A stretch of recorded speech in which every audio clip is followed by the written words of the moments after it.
मोअज़्ज़िज़ नाज़रीन, खबर पर नज़र के इस नए एपिसोड में आपका इस्तकबाल है।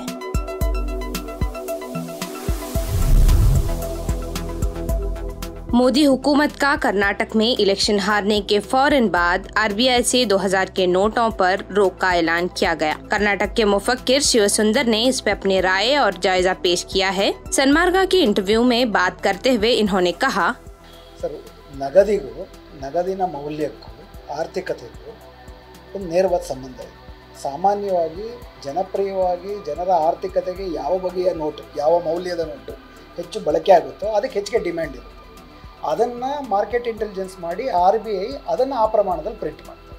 ಉದಾಹರಣೆಗೆ 2016ರಲ್ಲಿ ಇವರು ನೋಟ್ ಬ್ಯಾನ್ ಮಾಡೋಕ್ಕೆ ಮುಂಚೆ ಅತಿ ಹೆಚ್ಚು ಜನಪ್ರಿಯವಾಗಿದ್ದಂಥ ನೋಟಿನ ಮೌಲ್ಯ 500 ರೂಪಾಯಿ ನೋಟು. ಅದನ್ನು ಬಿಟ್ಟರೆ 1000 ರೂಪಾಯಿ ನೋಟು. ಅಂದರೆ ಆಗ ಚಲಾವಣೆಯಲ್ಲಿದ್ದ ನೋಟುಗಳಲ್ಲಿ 50% 500 ರೂಪಾಯಿ ನೋಟು, 34% 1000 ರೂಪಾಯಿ ನೋಟು, 36% ಅಂದರೆ 86% ನೋಟ್ ತೆಗೆದೇ ಬಿಟ್ಟು.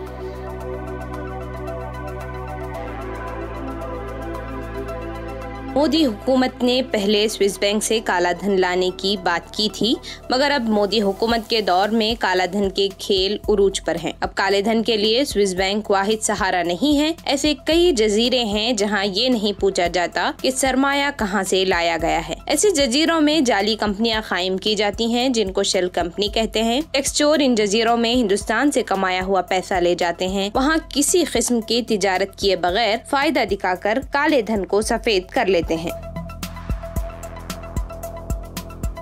ಬ್ಯಾಂಕ್ ನಲ್ಲಿ ಇರೋದೆಲ್ಲ ಬ್ಲಾಕ್ ಮನಿ ಅಲ್ಲ, ಬರೀ ಸ್ವಿಸ್ ಬ್ಯಾಂಕ್ ನಲ್ಲಿ ಮಾತ್ರ ಇಡಲ್ಲ. ಈಗ ಶೆಲ್ ಕಂಪನಿಗಳು ಅಂತ ಇದ್ದಾರೆ. ಕೇಮನ್ ಐಲ್ಯಾಂಡ್ ಇದೆ, ಮಾರಿಷಸ್ ಇದೆ, ಅಥವಾ ಮಾಲ್ಡೀವ್ಸ್ ಇದೆ, ಬ್ರಿಟಿಷ್ ವರ್ಜಿನ್ ಐಲ್ಯಾಂಡ್ ಇದೆ. ಈ ತರ ಸುಮಾರೊಂದು ಜಗತ್ತಿನಾದ್ಯಂತ 73 ದ್ವೀಪಗಳಿದೆ. ಆ ದ್ವೀಪಗಳಲ್ಲಿ ದುಡ್ಡು ಎಲ್ಲಿಂದ ಬಂತು ಅಂತ ಯಾರ್ಯಾರನ್ನು ಕೇಳಲ್ಲ.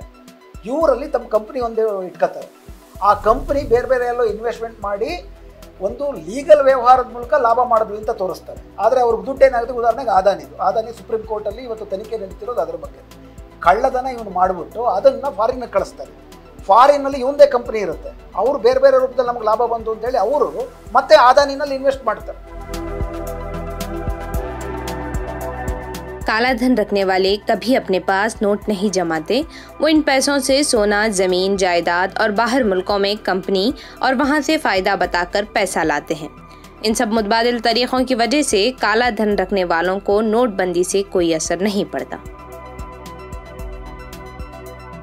2000 के नोटों पर पाबंदी पर इन्होंने कहा, जैसा कि हर करेंसी नोट की पॉपुलैरिटी इसकी जरूरत के बिना पर होती है। नोटबंदी से पहले देखा जाए तो 500 की नोट मईशत के 50% और 1000 की नोट मईशत के 30% इस्तेमाल में थी। इसी तरह 100 की नोट बहुत ज्यादा इस्तेमाल में थी। अब 500 की नोट की पॉपुलैरिटी 60% बढ़ चुकी है। अगर देखा जाए RBI के मुताबिक 2000 की नोट का इस्तेमाल सिर्फ 10% ही था। जब आम आदमी को इसकी जरूरत नहीं थी तो मोदी हुकूमत का इन नोटों को छपवाने का क्या मकसद? दरअसल 500 और 1000 के नोटबंदी के बाद 16 लाख करोड़ रुपए मार्केट में लाने थे। इसकी भरपाई के लिए 2000 के नोट छापे गए और 5 साल पहले रिजर्व बैंक ने 2000 के नोट छापना बंद कर दिए। ऐसे भी एक करेंसी नोट की जिंदगी सिर्फ 5 साल ही की होती है। 500 की हो, 100 की हो या 2000 की, लोगों को काम न आने वाली नोट धीरे धीरे मार्केट से खत्म होती गई। जो नोट अपने आप खत्म होने वाली थी, इसके लिए नोटबंदी का ऐलान के जरिए इतना ड्रामा करने की क्या जरूरत थी?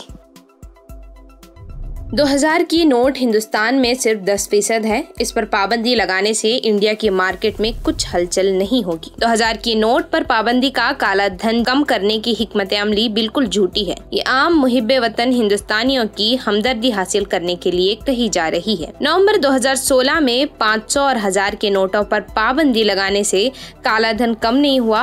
अगर ऐसा हुआ होता तो 95% नोट रिजर्व बैंक में वापस कैसे पहुँचे? बड़े नोट से रिश्वत रिश्वत और करप्शन आसान होता है। आज के जमाने में नोट कोई नहीं रखता, सिर्फ पॉलिटिशियंस, वो भी इलेक्शन के वक्त लोगों को बांटने के लिए रखते हैं। इससे पहले 10,000 के नोट पर पाबंदी थी, वो मार्केट में सिर्फ 2% थे। दूसरी मर्तबा 1977 में 5,000 की नोट पर पाबंदी लगी थी, जिन नोटों की लोगों को जरूरत नहीं थी, इन्हें वापस ले लिया गया था। उस वक्त भी बड़े नोटों को वापस लेने के फैसले का काला धन से कोई वास्ता नहीं था। 1,500 के नोटों पर पाबंदी के बाद मोदी को बहादुर और हीरो बनाकर पेश किया गया, लेकिन वो नाकामयाब रहे। बल्कि मोदी के जमाने में ही काला धन अपने उरूज पर पहुंच गया और काले धन को सफेद करने के कई तरीके आ गए। अब स्विस बैंकों में पैसा रखना पुरानी और आउटडेटेड बात हो गई है।